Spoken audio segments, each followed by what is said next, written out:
It's great to meet you. I'm looking forward to getting into your work. So thank you for taking a minute out. Yeah, no, thank you. And I checked a few times because I try and research any podcast. And I had like few moments of freak out. You almost got an email yesterday. It's like, I'm not a musician because you have to dig pretty deep since you've been doing this since looks like 2011 and Yeah. it's pretty jazz focused. So I Yes. was like, but I calmed down and saw you do authors and Absolutely. creativity. So Yeah. And sometimes people will come in and they don't know that and they're like, what are you doing? Why are we talking? yeah. But yeah, I have a whole other side. When Podmatch approached me probably 2.5 years ago, I had done some interviews with creatives and authors and some people.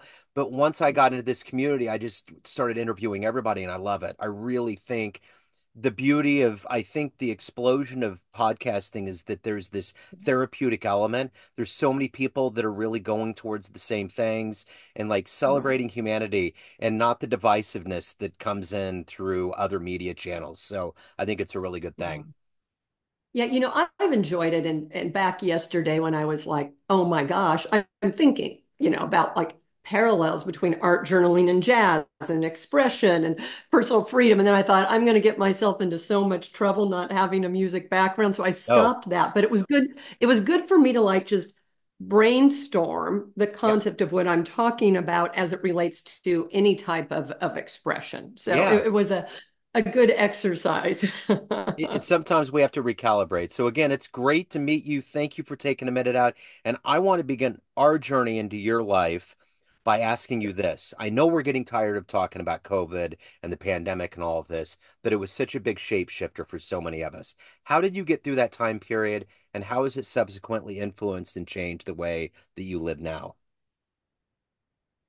So that question is really what led me to write this book and this whole new stage of my life. As I reflect on what happened with COVID and the pandemic in 2020, I was already art journaling, but I really doubled down being locked in the house, working remotely, very worried about some older people, people with a lot of other health issues. The art journal really was able to capture and hold all of those emotions. And it really helped me to clarify that I was looking for a major change in my life. It was time to leave a job that really up until then and a career I had loved. I'd been doing it for 23 years. I had climbed a corporate ladder. And it was during that period that so much got clarified. I think it really burned off for a lot of people, a lot of what wasn't maybe as meaningful and important and was about busy or even what culture says we should do, right? Culture meaning sort of the shoulds, or I call them success scripts that we have in our head. Yeah. So, short answer to your questions, it was pivotal. Yeah. I doubled down on the art journaling, recognized what an effective tool it was for self-discovery, for curiosity, and really it launched me into this whole new career. So let me ask you this. If you were to be put in front of a bunch of third graders at career day and they really wanted to know what you do on a daily basis here in 2024, and one of the kids in the back of the room says, "Hey, what do you do for a living?" How do you answer them?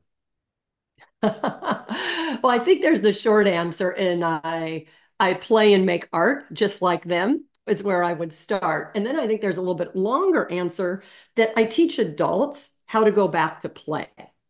And I would say to them, think about what you love making. If you're just left with a piece of paper and some paints or some crayons, draw that, capture what you love about it, and keep it the rest of your life because it's really about third grade. It's so interesting that you chose that age. Yeah. Maybe it's not an accident, Right, right. Yeah. since the research shows that that's the point when a lot of people get the message that they aren't creative.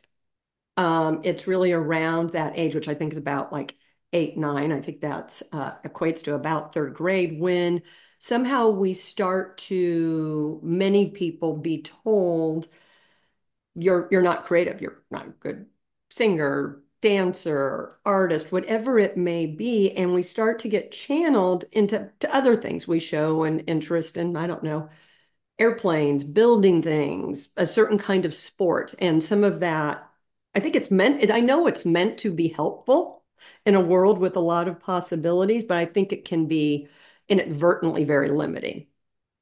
Yeah, it's interesting you mentioned that because that is such a pivotal time. And I remember when I was a kid, a sibling told me when I showed him my artwork that it was horrible and I ripped it up. And it really, really was heartbreaking. And this is one of my paintings. I've been a visual artist for about 25 years now, and I still do shows and I'm still very involved with and I think the thing that's wonderful about being creative is that I've seen a lot of studies and journals that talk about at senior centers. A lot of seniors will do watercolors and all of that. And it's not to get into a gallery or show or any of that. It's literally because it kind of like almost reignites the synapses, the dormant brain cells that just aren't doing things. And it just makes you feel better about being alive. You are You're so right. And in when I set about writing this book, I was really fortunate that there was a bunch of great research that was coming out, including a book called Your Brain on Art, which is done really well, that talked about, yeah, what happens at any age. But I remember my grandmother, when she went into a memory care at about age 94, the only time she was really happy in that center, that's a tough thing to see, was when she was doing art, Yeah. is when she was doing crafts. And I didn't put it together at the time. This was all about 10 years ago. Other than that was the only time she wasn't anxious at that stage of life. And she was very happy and very childlike, quite honestly. It was very soothing for her. So, what did you want to be in the third grade? What was your dream when you were a child? So it was about third grade that I won an essay contest. And I then thought, I'm going to be a writer. But I got really scared because people immediately start asking, what kind of writer? And I didn't know. And I didn't, by then, I started to not think I was creative because I had a few favorite books, one of them being Where the Wild Things Are. I Oh, just yeah. loved that book. Uh-huh. And I think about it a lot, but I couldn't see how I would create that, right? You only think of being able to create what you see. So, pretty early after that, or not long after that, I decided to be a journalist, which was really interesting. That was my first career. I did that for 11 years. Back in that day, no comments about now. I'm like on my third career, so I'm going to date myself here. There were a lot of rules and ethics surrounding it and Yep. sourcing. And so I loved it, but it came with a lot of structure Yep. and a lot of fact checking, which was terrific. And there were moments where I could be creative in the way I would turn a phrase or put together a story, but it was very different than the writing back at that age. Yeah. And it was really through art journaling that I touched back into what I would call the process of creating, where you're just creating for the pure process versus the outcome. Yeah. Journalism always had me very focused on the outcome and making sure the outcome was correct. Art journaling is just for you. And I would say without knowing, when you do your painting and your visual art, are you creating originally for you or are you creating for where it's going to go? You know, it's interesting. I tend to be more sparse about it now, but I do kind of operate off what people like. But it comes from me. It's definitely something that I'm picking the motif and all that. Like this behind me that a lot of people have really liked is Yeah. the United States, and I Yeah. literally just had a canvas in my studio. And I was just like, all right, I'm just going to kind of fiddle around. And I just started doing it. And then it turned into something. It's actually my wife's room now. She's a high school English teacher. And when I did it, I had an old logo and she was like, "Can you get a new logo?" And I picked this and it's really gone over well. And the reason why I'm explaining this to you is because I literally did it just because I was just having fun with it. There are other times where I'm getting prep for certain things, but I think at the end of the day, you're totally right. It's like, it's almost that idea of when you get to a point where you want to say something to somebody that you may not have talked to for a long time, are you doing it for them or are you doing it for you? That existential crisis, so to speak. Mhm. So it's really, and I get what you're saying. It's a big question because the most genuine art that's out there should be because you're doing it just because you're doing it. Yeah. I when you first popped up and I saw you, what I love about the painting behind you, and once again, for me, it's all about art is about process and processing emotion. I don't make it to show people how instantly recognizable it is and how abstract.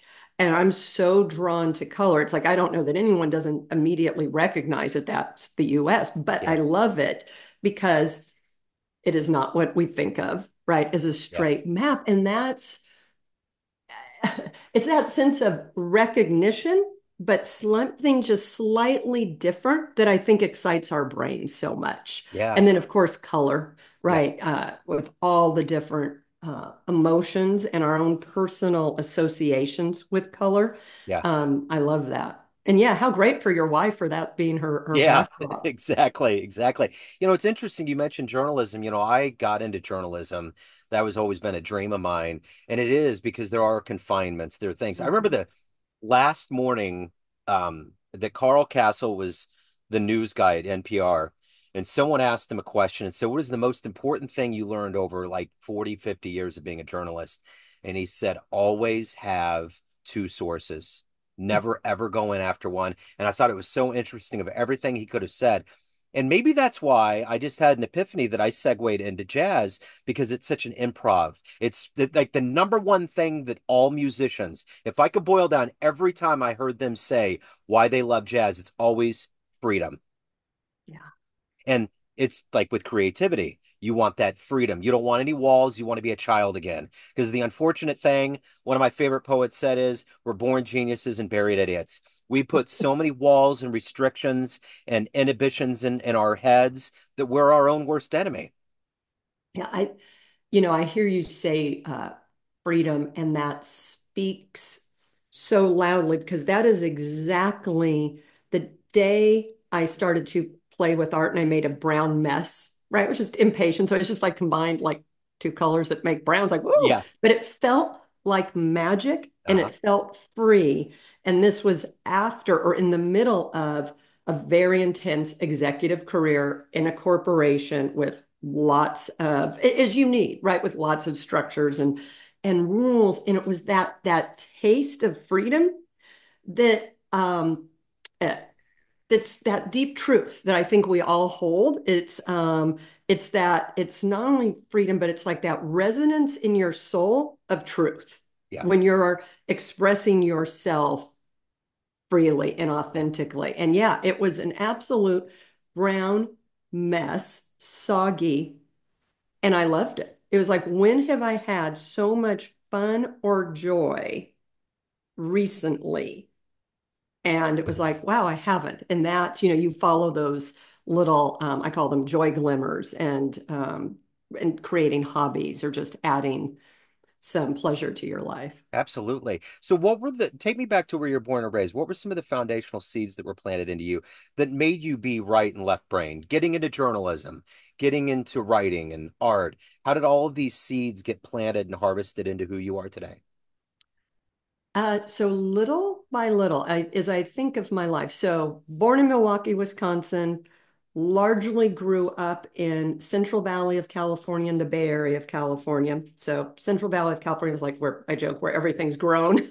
It's 90 miles from everywhere and very rural. And then the Bay Area, loved art as I became a first career was in journalism. So it's that original writing that I loved, and that really started it back in Wisconsin in several small towns was TV, and then I lived in Kentucky for a while. But I've since been to like 96 countries. I've lived abroad two or three times, so I've started to view myself now at this age much more as a citizen of the world. When you travel that much, you see there are so many ways to live a life Yeah. and so many eyes to live it with. And we're products of what we do every day and where we live and what we see and what's familiar and what works for our communities.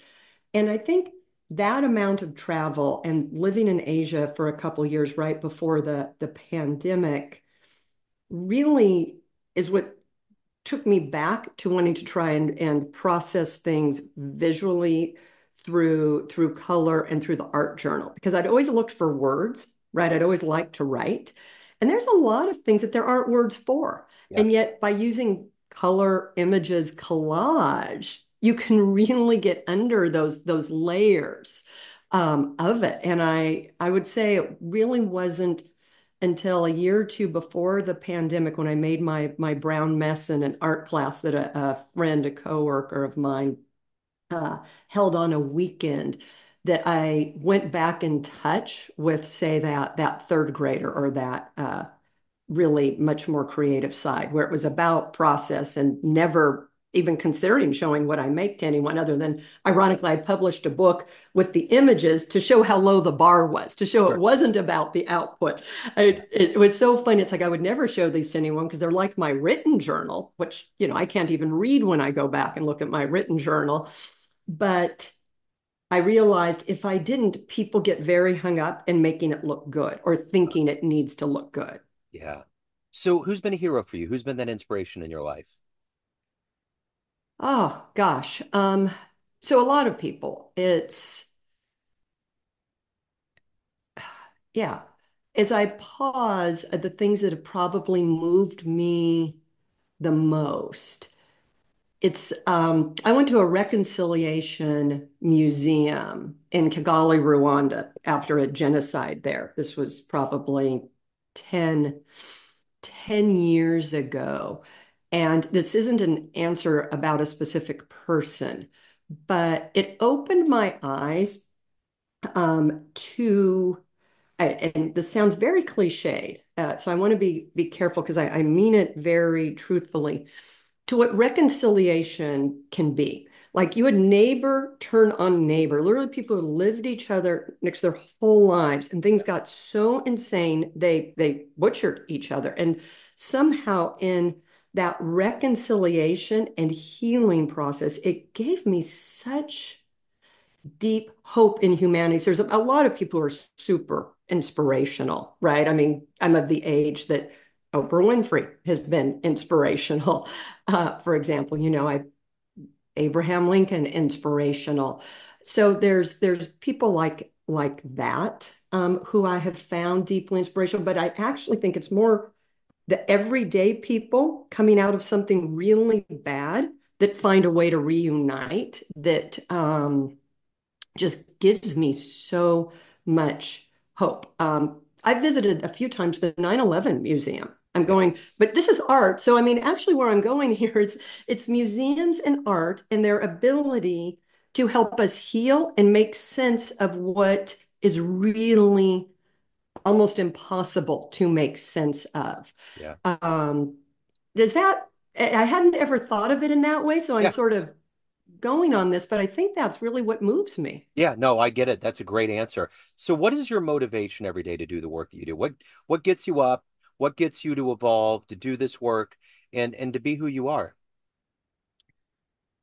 I realize I'm at an age where I want to share. I no longer want to lead and be in charge, but I do want to share, whether it's hard-earned wisdom or wisdom by grace. And I think right now, at this point in society, in the last few years, with screens, we don't look inside ourselves for the answers as much as we should. And I think that's what art art journaling create some sort of creative outlet can really do. So as many people as I can touch with 10 minutes a day, do something, if you will, badly, right? Do it for the sake of doing it, just 10 minutes a day. And if it gives you any taste of freedom, Yeah. going back to when you brought that up, consider continuing doing it. I think that's an important and it's a simple message. And I think things need to be simple and appealing and Yeah. not feel gargantuan and overwhelming. So let's go back to your journalistic roots. And if you could interview one person alive on the planet right now that you find fascinating, who would you love to interview and spend some time with? Oh, that's a good question. I would choose Angela Merkel right now, former chancellor in Germany. Uh, She worked with so many, I mean, she's seen a lot. So I think there's still an interest in females who've navigated quite a lot. So I think when you said that, that's who I would choose. I'd be really curious, and I'd want to understand her emotional landscape, her emotional intelligence, not so much her career, but understand where and if she led with heart or if she was just a brilliant statistician, not statistician, strategic yeah. planner. What was sort of underlying those years and the different relationships with the U.S.? So between your book and coaching and all these things and journalism, everything that you've done in your life, what are you the proudest of?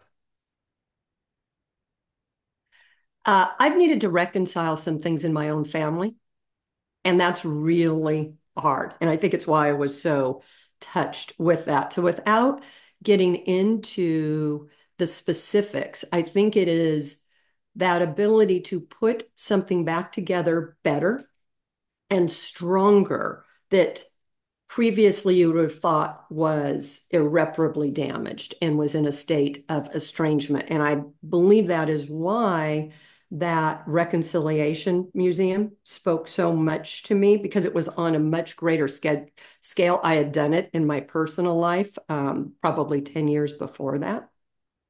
So everyone out there has a perception of you, sees you in a different light, family, friends, all of your readers, everyone that you work with, but you run the show. What's your perception of you? Who do you think you are?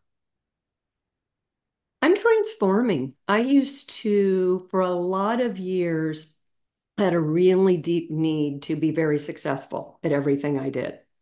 And I worked really, really hard and balanced things. I did well. And it gave me tremendous fulfillment.